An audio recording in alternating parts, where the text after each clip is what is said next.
problème déploré par pas mal de Sénégalais qui est les erreurs dans les actes d'état civil. Ces erreurs peuvent être diverses, à savoir erreurs d'orthographe, omission, inversion ou ajout de lettres, erreur de date de naissance, erreur de lieu de naissance, erreur sur le nom ou le prénom du conjoint, des parents ou même sur le sexe de l'intéressé. Et cela engendre beaucoup de difficultés sur l'avenir du victime si on se réfère sur les propos de quelques citoyens. Waaw, situation yi noonu bëri na Sénégal parce que boo xoolee dafay topp nit ñi ba ci école yi dafa da ngay jàng ba war a def examen ñu ne la sa écrit baaxul wala dafa am erreur léegi loolu moom bëri na Sénégal mais tamit il faut ñu delluwaat ci mairie yi maanaam di bàyyi xel li ñu leen di defal ak li ñu leen di bindal ñu bàyyi ci xel parce que saa bu ñu la defalee kayit te li ñu la defal maanaam kayit bi nekk ci sa turu doom nekkul ci yow après erreur bi foofu lay commencer daf lay topp ba ci kaw boo demee li nga bëgg doo ko am.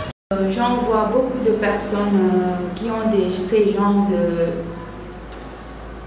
problèmes, je peux dire, parce que c'est pas facile de voir des enfants qui passent tout leur temps à étudier et à un certain moment on les, comment dirais-je, on les interpelle pour leur dire qu'ils ne feront pas leurs examens et tout. Et donc, je serais tellement ravie que vous nous aidiez à comprendre quelle est la procédure qu'on doit faire pour éviter certains problèmes. Face à ces litiges, certains Sénégalais ont du mal à connaître la procédure à suivre pour la rectification. Waaw, loolu nag dañu koo manqué maanaam erreur yu mel noonu ñu am ku ñuy guider dañu koo manqué parce que loolu noonu bu ma dalee man du ma la nëbbu xaw ma nan laay def loolu dañ koo manqué waroon nañoo mën a am ñoo xam ne dañuy guider wala ñoo am ay place yoo xam ne nii yu mel noonu bu la dalee foofu nga dem réclamer ko ñu mën laa toppal say kayit ba mu nekkat en ordre. Cette initiative, je suis tellement contente que vous venez nous en parler sur ça. Cependant, pour plus d'informations, suivons ensemble le juriste M. Pape Matar Tandini dans votre émission Face au droit sur la GTV. Alors nous attendons l'émission Face au droit. Merci. Bonjour chers internautes de la GTV. Nous sommes aujourd'hui sur la chaîne de la GTV, sur l'émission Face au droit. Nous sommes aujourd'hui sur le premier numéro qui a pour thème la rectification des actes d'état civil. Donc aujourd'hui nous allons parler des actes d'état civil. Pourquoi? Parce que nous avons senti la nécessité pour tout un chacun de savoir la procédure à mener lorsque votre acte comporte des erreurs matérielles ou même des omissions. C'est un sujet d'ordre général, dans la mesure où il permet à tout un chacun de pouvoir s'y remédier. Parce qu'une erreur commise sur un acte d'état civil peut être préjudiciable à l'intéressé ou même à ses ayants droit. Donc nous avons jugé nécessaire aujourd'hui de parler des différents moyens permettant à un citoyen ou à un intéressé qui a une erreur sur son acte d'état civil de pouvoir le rectifier. La rectification en question, c'est un moyen permettant de corriger une erreur matérielle ou une omission commise dans la rédaction d'un acte d'état civil. La rectification en question est autorisée par le Code de la famille, en son article 90 et 91 du Code de la famille. Maintenant, pour ce faire, la loi a mis en œuvre deux moyens. Il y a une procédure de rectification administrative, il y a aussi une procédure de rectification judiciaire. Donc pour la procédure de rectification administrative, elle est permise lorsque l'erreur a été constatée dans les 12 mois à compter de la date de l'inscription d'acte de naissance. Cela signifie quoi? Cela signifie tout simplement que lorsque l'intéressé ou ses ayants droit, à savoir le déclarant, ses parents, ont constaté l'erreur dès l'inscription, à savoir 12 mois avant, à compter de l'inscription, donc ils pourront saisir immédiatement l'officier d'état civil afin de corriger l'erreur ou même les énonciations qui ont été jugées comme inexactes. Donc, au-delà du délai de 12 mois, la personne principale ou même ses ayants droit ne pourront plus saisir l'officier d'état civil, mais doivent porter leur demande au niveau du président du tribunal d'instance. Maintenant, à ce niveau, la saisine du tribunal ou même la saisine du président du tribunal doit se faire par une requête.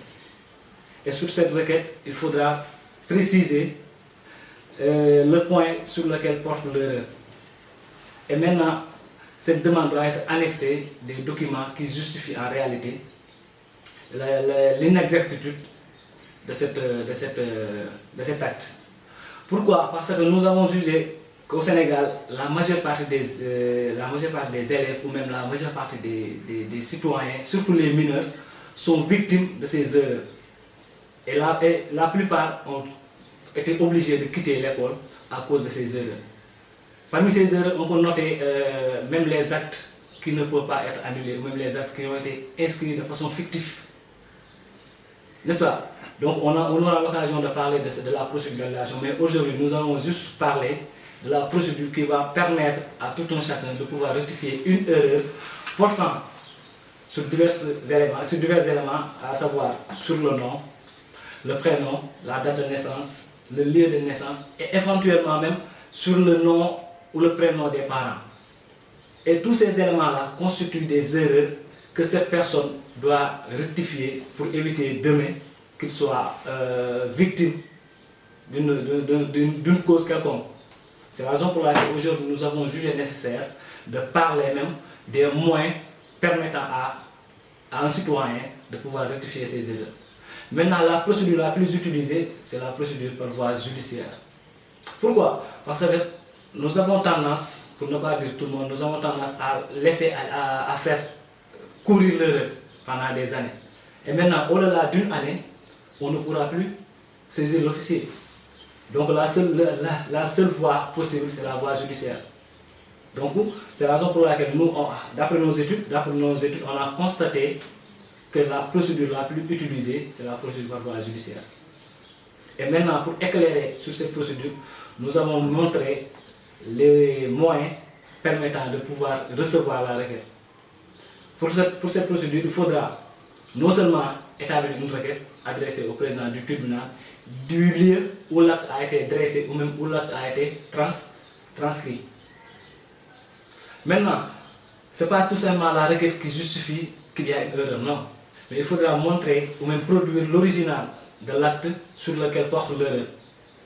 Et aussi, il faudra produire tous les autres actes qui peuvent éventuellement justifier qu'il y a une erreur sur le nom, sur le prénom, sur la date de naissance, sur les autres éléments essentiels d'un acte d'état civil.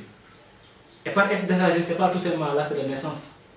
Il faut savoir par acte d'état civil, il y a aussi l'acte de mariage, l'acte de décès. Et dans tous ces actes, il peut contenir des erreurs. Et maintenant, la personne peut toujours déclencher une procédure afin de se remédier à cette situation. Maintenant, qui peut ou même qui doit introduire cette requête? La loi a permis à la personne, l'intéressé en question, d'intenter l'action, comme elle donne la latitude à toute autre personne intéressée ou même ses ayants droit d'introduire une action tendant à la rectification de l'erreur matérielle ou même d'une omission portant sur les différents éléments de l'acte d'état civil. Mais pourquoi? Parce qu'à l'issue de la procédure, le tribunal donne un jugement ou même une ordonnance qui permet à l'intéressé de pouvoir aller au niveau de l'officier d'état civil pour que l'ordonnance soit mentionnée sur les registres. C'est la raison pour laquelle, après l'obtention du jugement ordonnant la rectification ou même d'une ordonnance autorisant la rectification, l'intéressé doit aller au niveau de la mairie où l'acte a été dressé ou même l'acte a été transcrit pour que l'officier ou même le dépositaire des registres puisse mentionner les ordres qui ont été donnés par le tribunal. C'est à l'issue de cette procédure que la personne se retrouvera en bonne situation. Pourquoi en bonne situation? Je donne un exemple. Une personne qui n'a pas le même nom de famille que son père. Donc cette personne peut se retrouver dans une situation où il ne pourra pas être considéré comme un héritier. Je donne l'exemple du nom de famille Ba avec A-B-A et Ba avec B-A-H. Ça c'est une erreur purement matérielle. Maintenant, lorsque par exemple le père a pour nom Ba avec BA et le fils Ba avec BAS, donc on peut dire que cette personne n'est pas le fils de B avec BA avec Ba avec BA. Donc pour éviter tout cela, l'acte de naissance qui comporte l'erreur et sa copie littérale qui comporte l'erreur. Maintenant, pour justifier qu'il y a absolument une erreur, il faudra qu'il produise aussi l'extrait de naissance de son père et sa copie littérale, qui sera joint à la requête qui sera adressée au président du tribunal. Donc c'est après vérification des documents annexés que le juge va juger nécessaire d'ordonner ou de rejeter la demande.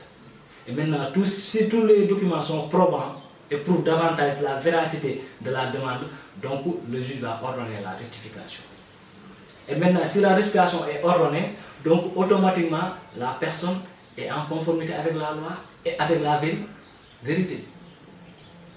N'est-ce pas? Donc c'est ça qui englobe en réalité la procédure de rectification des actes d'état civil.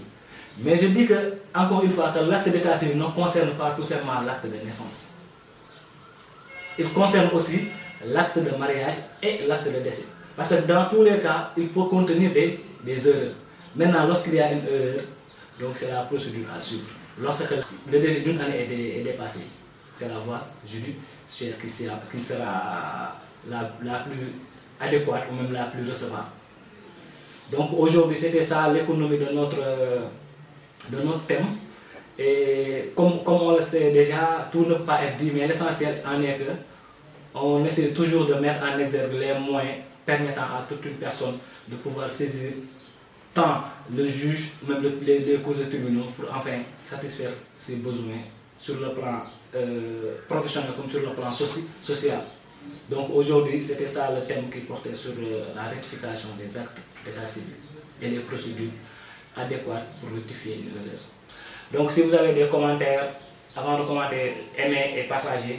Si vous avez des commentaires, des questions portant sur le thème, nous sommes à votre disposition pour répondre et apporter des éclaircissements par rapport au sujet. Également, c'est un moyen d'exposer vos problèmes portant sur tous les domaines juridiques, à savoir le statut personnel, c'est-à-dire la filiation, le mariage et tout ça.